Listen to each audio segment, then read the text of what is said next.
Hey guys, F16 here, and welcome back to highlights of AOR. And we're here for round 5 today at Monaco. And as you can see, it's not my qualifying lap because I messed up the recording and it's not really in focus. But we've actually not bottled it for once. Typically the week where I've managed to not record my lap properly, and we qualified third here with Dylan taking pole from Jack, myself, Stewie in fourth, Humperdinck in fifth, Bigsy in sixth, and Seabro in seventh. But yeah. A reasonable quality lap for myself, only 1/10 off my PB, which has put us in third, which I'm pretty happy with. As I said, the lap will be at the end of the video if anyone is really desperate to see it, but I do warn you it's not in focus. So hence I haven't started the video with it. But as you can see, strategy hyper soft, super soft is the way to go around here. Tyre temperatures are going to be a big problem, and we're going to have to contend with that through the race. And we're just changing the setup so the tyres, to try and make sure the tyres don't blow up. We'll see how successful that is throughout the course of this video. But yeah, going to pit pretty early for the super undercut, and hopefully we can get in the lead and park the bus from there. But we have 5 lights now here in Monaco, and it's lights out and away we go. That was a really long hole, and we've got a tragic start here. Luckily the run down to turn 1 is about 3 metres, so we shouldn't lose the position to Stewie, and indeed we don't. So we retain position 3 here, with Dylan still leading ahead of Jack and Stewie in 4th, meaning the top 4 has remained as it was on the grid through the first sector here, and we'll ride on board for the entirety of the first lap. Hopefully we can navigate it reasonably well without hitting any of the walls. I'm not really sure what to expect, to be honest. I don't know what other people's pace is, although pace in general is pretty irrelevant. It's who can keep the tyres in the operating temperature window. And whoever does that the best will probably win, I imagine, because if they go outside the window, you lose a ridiculous amount of time around this track, and it's very difficult to get them back into the window. So we're going to be trying not to cook them, but it's not very easy. And whatever I did in practice, I managed to overheat either the fronts or the rears. So as that's not how you do to back there. We've hit the wall pretty hard. Lucky not to get any damage, but the game isn't very good. You can get away with hitting the walls pretty hard if you hit it at the right angle. Which we were lucky enough to do so there. But yeah, as you can see, Jack and Dylan already pulling away from us. Not the best first lap from me, but we've managed to retain P3, which is pretty much what we wanted. We're not expecting to take it to those guys, and we'll just have to hope to have a better race throughout with making less mistakes. And then, as you can see, lap 4's rolled around. We've dropped back a bit further. Stewie's still behind us, so nothing much has happened really, but we're going to unleash the undercut here. Lap 4 is the one. OMG, Joe did it in ILR and won the race, so we're going to try and replicate that today as we come into the pits here. So you can see Bigsy reserve for now has followed me in, so he also knows what the meta is this week, and hopefully we can do absolute bits here and get into the lead, and preferably second for Bigsy as well, because he's not potentially as fast as Jack, Dylan and Stewie, and might be able to hold them up if he gets into second. But as you can see, we've come out well down the order. Unsurprisingly, we pitted after 4 laps. We're currently behind Malta with Bigsy, and then 2 others who've been caught up in incidents somewhere behind us, but that's fine. Hopefully these guys don't hold us up. This is the only potential disadvantage about pitting early, is that you come out in traffic, which we have done here, but we just need to hope that Malta doesn't give us too much of a hard time, as we've caught him very quickly here.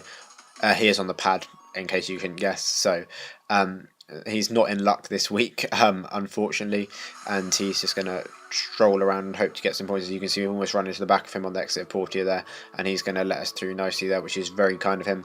So, super soft tyres now. Apparently they last forever, don't really wear. Temperature will probably still be an issue though, and it was an issue in practice, but it doesn't matter for these first few laps. We need to put in the fastest laps we can, as we've hit that wall again through to back. Good. Fastest few laps until those guys pit. As you can see on the minimap, they still haven't come into the pits on lap 5, so I don't know if they've not noticed the undercut, or they're just going about their own race and not reacting. Maybe they thought I was too far back. I was nearly 3 seconds behind Jack, but around this track the undercut is huge. Matty Man did come into the pits there, so that moves us up into P9. For the moment. Next up is Minty, also on the pad, so we'll probably catch him pretty quickly as well as we skip to the end of lap 6. The leaders have still not pit, as we're catching up to the back of Minty now.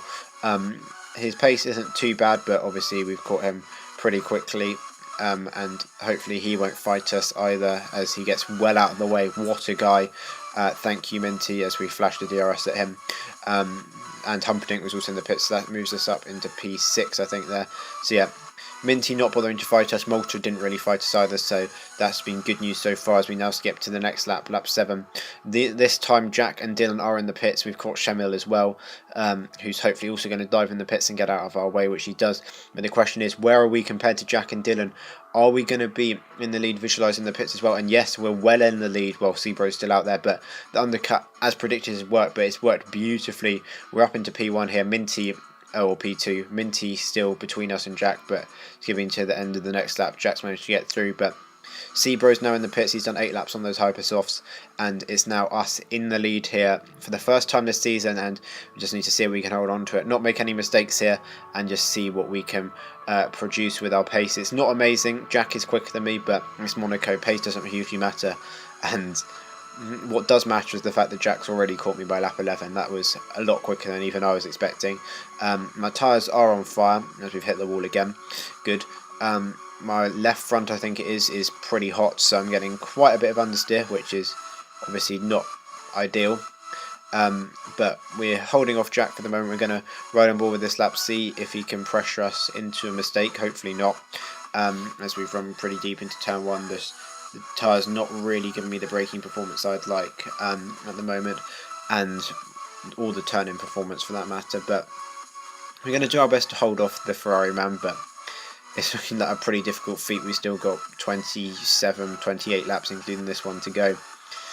It's not looking likely, it must be said, but we'll give it our best shot. Obviously, there's no way through in the middle sector, so we just need to make sure we get a good exit out of Portia here, and a good exit out of Anthony Notes and Stan de Vot, and hopefully he won't have any options to pass. But he's got a reasonable run into the tunnel, but I don't think he's close enough. Is he going to dive up the inside? No, he's a sensible racer. He's not close enough to go for the dive there, and we maintain the position for now. But this is going to be pretty pressurised. There's nothing worse than having a car much quicker than you following you through the streets of Monaco, as there's walls wherever you look, mistakes beckoning.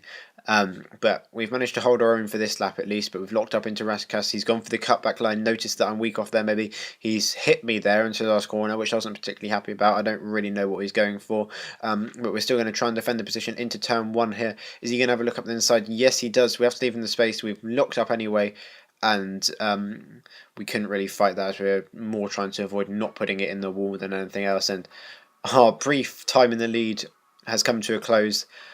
Jack, as you can see, pulling away a lot. He's just got a lot more grip on those tyres than I do, and yeah, that's not ideal. Jack's pulled away 2 seconds already by the end of that lap, and it's just our job now to keep on driving around, hopefully for second place. But yeah, I've crashed on the hill, and that takes a special kind of lack of ability to do that. It takes a pretty good skill to manage to crash in what is basically a straight line, but obviously I've managed to do that today, and this is why I'm in F5, by the way. But yeah, there goes my front wing, which I then decided to compound the issue by crashing again through Massenet with the understeers. We've got a warning for corner cutting, which we didn't really do, I'll be honest, but we now need to navigate the rest of this lap without throwing it in the wall and come in for a set of ultra softs, which won't necessarily be a bad thing, because they won't be about 7 million degrees. And hopefully I'll actually be able to drive on them without understeering everywhere for about 3 laps, that is, until they overheat as well. But yeah, podium is pretty much gone at this point as we've hit the wall through to back. We've got Dylan as we get another warning, and Seabro. We'll probably drop well down the order actually, as Dylan's right behind us already, so we head into Raskas. We've locked up. He's going to go up the inside, which is not what we want, because we're trying to go in the pits, which we have now managed. But yeah, that's a pretty painful lap there. I thought about staying out with the damage, but as you saw, it's pretty horrendous. Dylan caught us ridiculously on that lap, so going to come into the pits, and we're going to fit a new front wing, fit a set of the ultra softs. We're going to drop well down the order probably, which indeed we have done.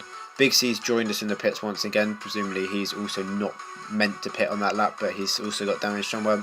That's going to be us down into position 7 behind Minty once again. But our pace should be far superior to most of the guys ahead, apart from the top 3. So we're looking at 4th here probably. We need to pass Minty, Nicole and Visualise to get us up into 4th. As you can see, the grip is already much better as we come through Casino there. Turning in pretty close to the wall, but we've just about got away with it. As we skip a few laps later, we have caught Malta, who we are now lapping here. Is he going to get out of the way? Indeed he does, very nicely, as we weave to thank him there. as we get pretty close to the wall through to back as well. But yeah, this is not too bad. The tyres are nice and grippy, as you can see. We're flying through sector 3 pretty much, and that's exactly what we want, really. Nice and grippy tyres. Hopefully they remain grippy, but tyres will probably overheat, which is unfortunately what likes to happen on this game. Skipping to the next lap, that's 17. We've caught Minty once again, who's still out on that set of super softs that he started on. I'm presuming he'll go on ultra softs at some point to go to the end. And Minty decides to be an absolute legend once again and get out of my way. So thank you, Minty, if you are watching, for both times that you've got out of the way so far. So that does move us up into 6th. Next up is Nicole, who is on the pad, like Minty. So she probably won't be particularly quick. But she's a few seconds up the road at the moment, but we're going to get a move on, try and push up to her. As you can see, she's actually just there, so really not far at all, as we'll follow on for the rest of this lap probably, as we've managed to rotate the car around the hairpin nicely. I'm not sure if she has damage, or I'm not sure if she's just got overheating tyre problems as well. That's quite a likely possibility, I feel, as we head through the tunnel once again. But yeah, for the pad users, it's just putting in a consistent display and hoping to bring home a few points, which Minty and Nicole are doing. That's not how you do that chicane, and we've got our first penalty of the race, which is good. Not really, but yeah. Nicole's currently in 5th. I'll be aiming to relieve her of that, but if Nicole and Minty manage to not crash for the rest of the race, and others do, they can probably get some solid points, as we're right on the back of the Force India through the last corner here. We haven't got quite a good enough run. Nicole probably also using high ERS moves to try and defend as we follow her through turn 1. She's got a bit of oversteer there. We're going to force our way through the inside, and she's let us go there. So thank you to Nicole if you are watching, as we get the move done up into P5 here, with visualising the Toro Rosso being the next car, who's a few seconds ahead once again. But again, our pace should be better, at least for the moment, on the better tyres, as we've caught up to another car who we need to lap, Shemiel, as that's not how you do that corner, is it really? Come on. Shemiel in the Sauber, and hopefully he doesn't fight us too hard. Well, he shouldn't be fighting us at all, but hopefully he sensibly gets out of the way, probably after the chicane, I'd imagine, as we now get it break down, miss the apex significantly because we're bad, and Shemiel also decides to get out of the way. So thank you to the Sauber man there for not bothering us, as we skip to the end of lap number 20. Check the mini map, you might have just seen him disappear there. Visualise he's come into the pits. Don't know if he's got damage. I suspect so, because I wouldn't see why he'd hit otherwise. So that's us up into P4, nearly 20 seconds behind Sebro. So that's not really a realistic aim, to be honest. But a couple of laps later, Dylan's managed to crash and is also in the pits, and that's going to promote us up into the podium positions here. So we're going to have Dylan behind us, who will probably be very quick, as he showed in qualifying, on fresh ultra soft tyres. And we've got a few laps. Well, he won't catch us up immediately, although as you can see, he's skipping to the start of lap number 25. He has basically caught us immediately. Fastest lap of the race as well, just to rub it in how quick he is. And we're under a lot of pressure here. Still 15 laps to go, and we've got the McLaren right behind us here, on much fresher, grippier, less overheating tyres, as we've come through Casino there, as we've got a bit of oversteer. We've almost gone to block him off. He's had a look up the inside. We've gone too deep, slid into the wall at Mirabeau. There goes our front wing once again, and it's pit stop number 3 for us today, at the end of lap 25 here. Yeah, just a bit too optimistic on the brakes. The overheating tyres were not going to like it. Locked up and into the wall. Putting it into neutral probably didn't help us. That doesn't really allow the car to turn, but these things happen. Hopefully we don't lose out too much on the pit stop, and we're able to get back into P4. Realistically, we weren't going to keep Dylan behind for 15 laps. That was highly unlikely, but I wanted to give it a decent go and not let him go at the first opportunity, as we've understeered through to back once again with damage, and got another warning because we're just that good. Ignore that. Not sure why we didn't get a warning for that, but the game's not particularly good, let's face it. So coming into the pits for another set of ultra softs, because thankfully the game decided not to give me the softer tyre allocation. So we do have 2 sets of ultra softs for this one, but Nicole goes through. Big C will also go through, I'd imagine, who's had similar struggles with me in terms of hitting the wall a lot. Minty, I think, is also going to go through, who still hasn't pitted, by the way. which will demote us down to 7th, and we'll have to pass those 3 if we want to get back up to 4th. Only Shemiel and Malta behind us at the moment, as everyone else has retired from the race, with only 9 cars left running. We had 8 finishes in Baku. Will we have more today? Wait and see in 13 laps. But yeah, that's us out of the pits in P7. But as we skip to the end of the lap, Big C has come a cropper somewhere, and he's into the pits for his 4th stop of the race, I believe, which moves us up into P6. As next up is Minty once again in the Red Bull. Yeah, Red Bull. As we head to back on lap number 27, that was very close to the wall in the turn in there, and hitting the wall at Tabac is the one place where it almost does guarantee your race ending. We've hit the wall there, and yeah, there's penalty number 2 for your boy. But yeah, that's what annoys me. Well, obviously it doesn't annoy me, but if the game was at all realistic, I would have destroyed my car there, but it's not, so I've bounced off the wall and managed to get away with it, which shouldn't really be the case, but I'm not going to complain too much.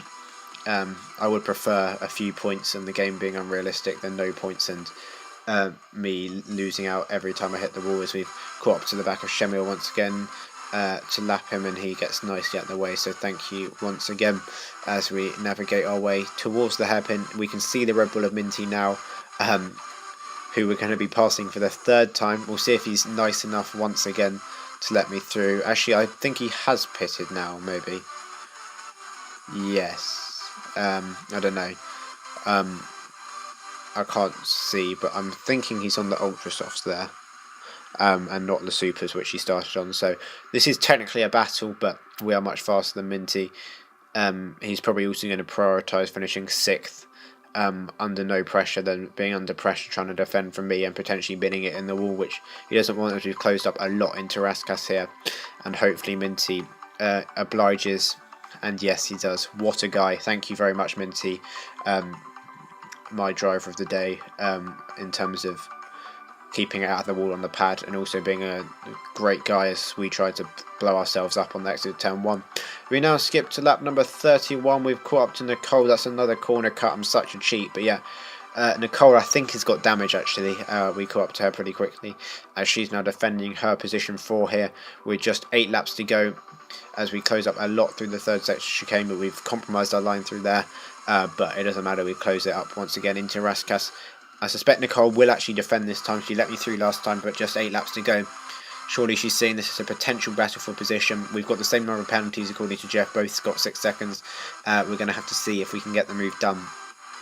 Not into turn 1, but we've got a reasonable exit off Sandevot as we head up the hill towards Massenet. Going to have a look on the inside here later on the brakes, and yeah, I'm not sure if she's bothered to fight it there. She's probably just let us go, I'll be honest. But yeah, that's us up into P4 as we skip to the end of lap number 33, as we lap Malta for the 3rd time, I think, as we give a bit of a weave to thank the McLaren driver for making it nice and easy for us.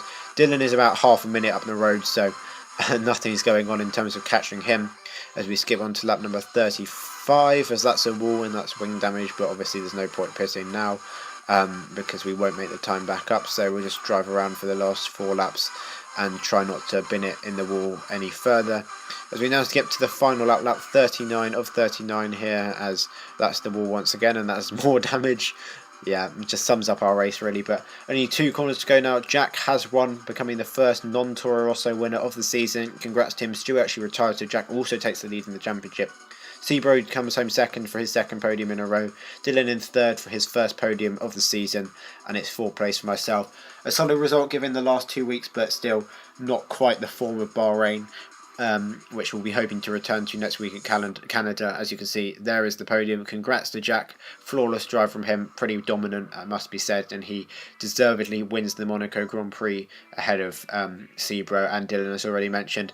Minty managed to come home 5th on the pad. Huge congrats to him for keeping it out of the wall and managing not to die of pain driving the pad for 39 laps around this track. I think it was Big C in 6th, Nicole in 7th, Shemiel in 8th, and Malta in 9th, rounding out the finishes. But yeah, that's been it from me today, guys. Thanks for watching very much, and I'll leave you with my out of focus qualifying lap if anyone's that desperate to see it. And yeah, see you very soon for ILR France highlights, I think. Thanks for watching. Goodbye.